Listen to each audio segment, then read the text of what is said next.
I travel on a lot of planes, trains, buses, and other forms of transportation. When I do so, I like to watch shows on my computer, and some of those shows have nudity or violence, like Game of Thrones, Archer, or The Wire. Assuming there are no children around, is it okay to watch these kinds of things where other people could maybe see it? And that's from Confused Coach. You really can't lump those three shows in together because, yes, The Wire can be exceedingly violent and Archer can be pretty violent, but only one of those shows has fisting in it.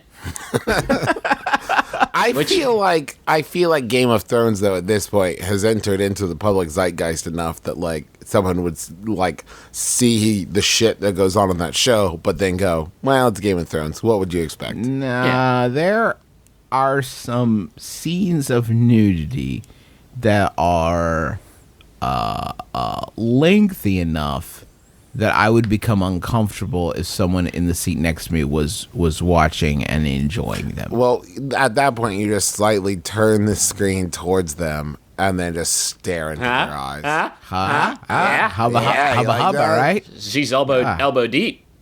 Hubba hubba. I watched... I'm sorry, did you just say hubba? No, hubba hubba. I watched a girl with a dragon tattoo on a plane to America from Germany, and did you cry? What? Did you cry at the movie? Yeah. It's not like a I said girl with the dragon tattoo, not like The Notebook. No, I know. Okay. I was watching it, and there are some pretty uncomfortable scenes in that movie, and there was one I tried to fast forward through, and I tried to fast forward through it because it was just really, really wrecking my shop. And so I fast forwarded through it, but I went way too far in the movie. And so I rewound back to that scene.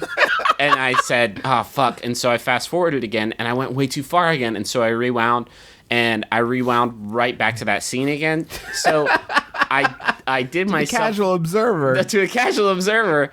I was like, I wanted to live in that scene. I wanted to build a summer home in that scene and enjoy it. If there was like a 1/16 slow motion option available on the airplane VCR, I would have indulged in that scene and just like become a resident there. But what's more embarrassing, that you did that or that I watched Dark Shadows? I mean, why would that be bad? It's a pretty bad movie. I wasn't deeply impressed with it, but everyone sitting on the plane could watch me enjoy Johnny Depp's awful performance in that movie, and enjoy it. I did. You know what's funny about that, Travis? Last time I flew home from Europe, there was a guy one row up and one to the left of me who was he was like an old guy, and he was watching The Lone Ranger, and like I could tell, like he picked it. And I knew it was a bad movie, and I felt my heart went out to him because, like, I had to watch someone watch a bad movie, and just like the whole wave of disappointment, the back and forth that they go through when you realize, like, oh, maybe it's not such a bad movie, and then later you think, oh, it is a bad movie, I guess. I was wrong. I'm watching this whole thing. But is that worse than watching someone watch two medieval prostitutes just wail on each other vis-a-vis their whole fists? Well, here's the thing. The magical mystery thing about travel is like your encounter with these people is so brief in like the great scheme of things. Unless it's a okay, yeah, maybe in the like considering the fullness of fucking time. I'm saying think about all the people I was on an airplane with that watched me cry to Dark Shadows, right? And then, hey Trav, can we talk about how much you're crying lately?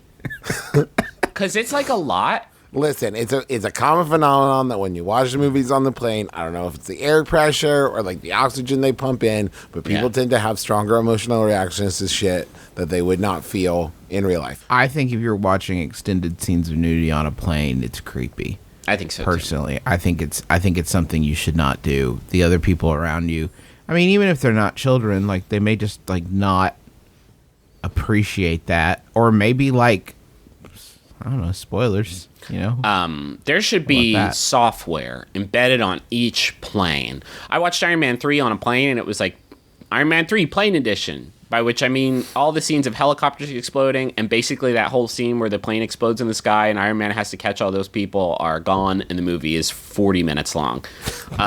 There should be software in the plane that hacks into your iPad and your Nexus and your Global Tab, and it gets in there, and it can be called Fist Nanny. And if there's a scene of fisting, it will automatically... Nanny Fist, and it will automatically fast forward through that scene so that you don't upset your neighbors. How about it? How about it, technology? That new Liam Neeson movie is going to be a weird one to watch on a plane. Because they can't... The thing is, they won't ever be able to reference that nonstop takes place on a plane. So it'll just be very curious as to why he's locked in this small room, why no one will let him out. This tubular room. It's on a new Sky Train.